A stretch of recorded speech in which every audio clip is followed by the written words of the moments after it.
you. Surely those who are too proud and arrogant to worship or to supplicate to me, shortly they will enter in hell disgraced.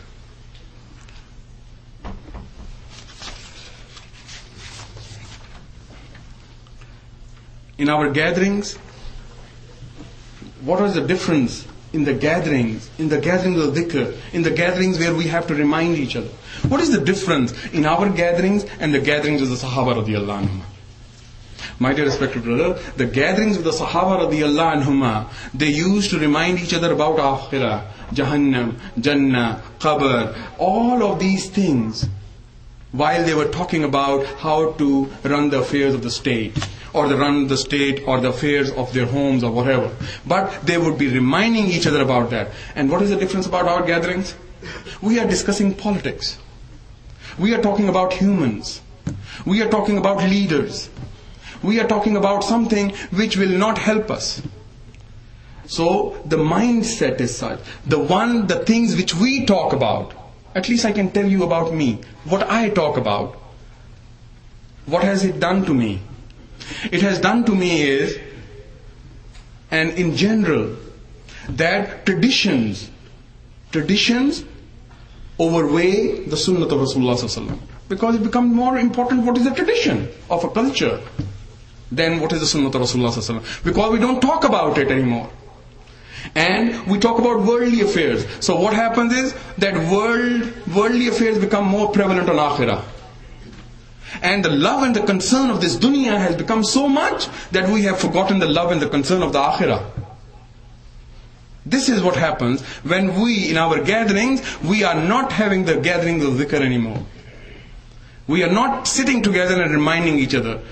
Because Allah subhanahu wa ta'ala says, وَذَكِّرْ فَإِنَّ ذِكْرَ تَنْفَعُ الْمُؤْمِنِينَ. Remind each other, because reminder benefits the mu'mineen.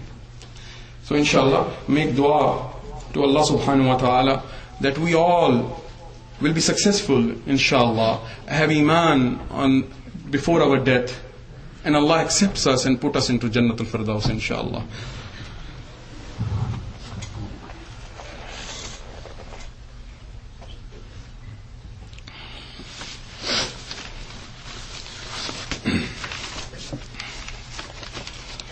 Alhamdulillahi Rabbil Alameen, wassalatu wassalamu ala khairul mursaleen, an-nabiyyul ummi وعلى آله وصحبه أجمعين أما بعد. يقول الله تعالى في القرآن الكريم إن الله وملائكته يصلون على النبي يا أيها الذين آمنوا صلوا عليه وسلموا تسليما اللهم صل على محمد وعلى آل محمد كما صليت على إبراهيم وعلى آل إبراهيم إنك حميد مجيد اللهم بارك على محمد وعلى آل محمد كما باركت على إبراهيم وعلى آل إبراهيم إنك حميد مجيد.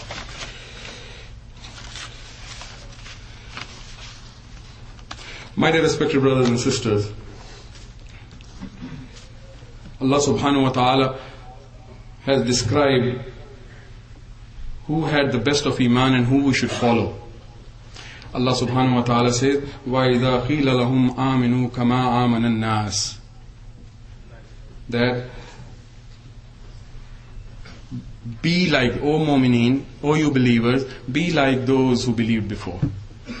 So, Sahaba radiallahu anhum are our role models, not anyone else. Sahaba and Rasulullah sallallahu alaihi wasallam are our role models, or those awliya who came later, and those Khulafai Rashideen, and the names which are very renowned names in Sahaba radiallahu anhum. Because Rasulullah sallallahu alaihi wasallam used to say, my Sahaba are like stars. If you follow one, you will be guided. You will be guided. There is no way, if you follow a Sahabi and his life and the Rasulullah sallallahu alaihi wasallam life, that you can be misguided. Iman changes people. My dear respected brothers, we talked about Umar radiallahu anhu, but there are so many other occasions when people changed. Hinda changed. Wahshi changed. Amr ibn As radiallahu anhu, he had done swearing that he will never accept Islam. And Allah subhanahu wa ta'ala, when it came to him, then he became the conqueror of, I think, Egypt.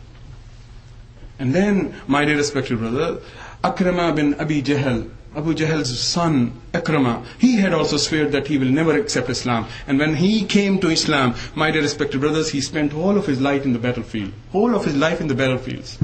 to compensate for what he did and opposed Rasulullah sallallahu alaihi wasallam. My dear respected brothers, if we will not do this work, Allah does not need us. Okay? We know it, we have read it in Quran, we have read it in the Hadith of Rasulullah sallallahu alaihi wasallam, because my dear respected brothers, if we will not do the da'wat ilallah and call people towards Allah in our gathering and have da'wat al-iman and da'wat la ilaha illallah, then what will happen? Allah will use other creations like He used in the days of Rasulullah sallallahu alaihi wasallam. My dear respected brother, I will give you a little story which we most probably know. That there was a shepherd, a Bedouin in the desert, and was with the sheep. A wolf came and grabbed his sheep, one of the sheep, and he ran after it with the stick to grab his sheep back from the mouth of the wolf. And wolf sat on the side and said, "You are taking away my rizq." And he starts speaking in Arabic. And the shepherd was just amazed that how can a creation, a wolf, an animal, can talk in Arabic?